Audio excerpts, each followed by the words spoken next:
Hello. Good morning.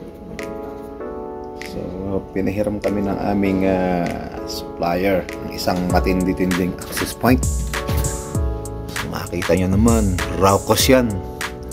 So, for the meantime, nilink muna namin siya sa aming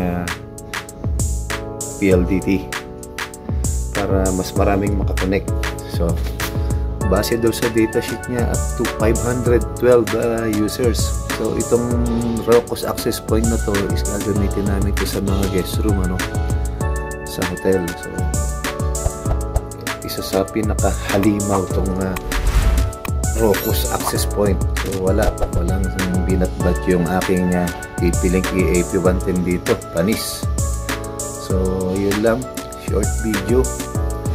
So sana isang araw magkaroon ako ng ganito outdoor for piso wifi.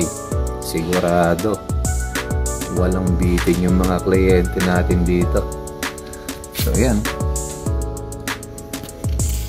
may 5G, may 2.4. So yan, lahat ng PC namin 5G connection, lahat nakakonect. So yun lang for now. So, update, tinignan ko yung technical specs sa website, sa internet. So, ganyan siya kabilis. Up to 2,994 Mbps at 512 clients. Nagulantang din ako sa presyo nito. Ito, 69,000. Halos 70,000 ng isa. Grabe. Hindi na lang. Nag-225 na lang siguro ako. Ayun na lang. Huling update.